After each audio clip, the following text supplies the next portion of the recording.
Critical Social Theory, Social Justice Project by Kimberly McDermott and Jennifer Teixeira. The goal of critical social theory is the identification of socially linked health disparities amongst patients through nursing education and practice.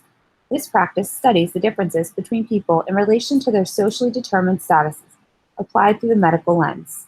It speculates why certain groups are predisposed to physical ailments and deficiencies, root causes, and who the beneficiaries are that help to put it in place.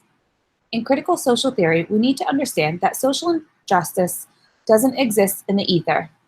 Social injustice serves the interests of the beneficiaries. Even advocates for the marginalized can have ulterior motives. Nurses need to question beneficiaries of social injustice, and nurses need to identify social injustices and their root cause. Population oppressors consist of hierarchies, power relationships, political interests, and economic policies. Nurses must assess political, social, technological, and economic conditions relating to the health of an individual, a family, or a community. Nurses need to understand the influencers of health that prohibit the fulfillment of complete practice of nursing care. These include oppressive systems in place and environmental aspects. Nurses must know historical background of oppression and the structural context of oppression. Nurses need to be politically aware and effective in order to fight against healthcare oppression. Nurses must do this in order to release those under oppression and domination and inadequate or poor communication. This requires emancipatory knowledge. Nurses must be aware that research and theory is highly influenced and rooted in oppression and bias. Nurses need to examine oppressive structures. Nurses must desire others to be free from oppression and lead by example, as this should be the desire of everyone. Nurses can foster social and political change by identifying unfair systems that are benefiting dominant groups. Has nursing lost its way in terms of social justice? Beckemeyer and Butterfield conclude we have. The perspective regarding today, nurses do not actively seek to surpass their own expectations beyond one-on-one nursing care. Nurses need to be doing the following like our forebears have taught us. We must collaborate effectively. Collaborative, leadership, and social justice are fundamental and integral parts of nursing. Nurses should be harnessing our frustrations regarding what our clients and populations we serve are struggling with. We need to pursue progressive health policies. Nurses shouldn't sit idle while they see the harmful health outcomes of institutionalized injustice. Nurses should be emphasizing social justice, expansive changes, and political action that helps the whole by improving health outcomes. Currently, nurses emphasize the health of individuals over the population at large. Nurses should be addressing complex social conditions that impact health. Nurses now are more focused on health status, one-on-one nursing of populations, and not economic disparities linked to health status indicators. Nurses should be addressing essential and concealed barriers that impair equitable distribution of wealth and health.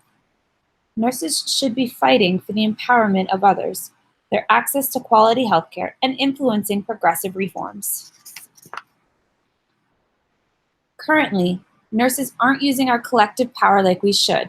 We need to focus on maximizing health for all. Emancipatory knowing is crucial to critical social theory. Nurses must exhibit emancipatory knowing, especially in regards to social justice, cultures, and politics. Nurses must be aware. They must be critically reflect. They must know the status quo and must know how and why it is the way it is. Nurses must constantly be questioning, what is wrong with this picture? What changes are needed? Who is benefiting from this?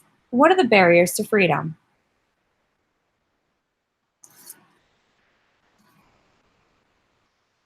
I agree that nursing has moved towards a more individualized approach. Nursing values are based on the principles that outline its ethics and scope of practice. These doctrines, having strong emphasis on the individual patient whilst disregarding their socioeconomic factors, has stunted the nursing profession from looking at possible predisposing factors on a larger scale. While I do believe the nursing profession tends to have a more holistic approach to a patient's care, it continues to be specific in nature. As Beckemeyer and Butterfield point out, ignoring the recognition of the importance that these social conditions have on the overall health of a community only puts these individuals at a greater risk for preventable problems. Until these views change and those who govern the defining documents take an initiative in acting for the benefit of a population, the divide will continue to grow, perpetuating the social injustices experienced by so many. Our chosen article further supports the idea that nurses are away from approaching healthcare with a broader lens. Swartz believes that the process of minimizing these disparities begins in the developmental stages of a nurse's career with transpersonal teaching learning strategies. These collaborative efforts help to foster the mentality of including all associated members into the decision-making process and envelope a unified effort in bettering oneself. In order to get to the root of a problem, we need to first examine the predispositions that may have precipitated the issue in the first place, which means looking at the why of the situation. Learning to look at the healthcare system in this view will assist practitioners to prioritize preventative measures and increase access to healthcare. Emphasizing the importance of recognizing that these social injustices exist is a main objective of the academic nursing practice and will improve the quality of care experienced by this marginalized group of individuals. By involving the community and bringing these prejudiced practices to light, social and political changes can occur.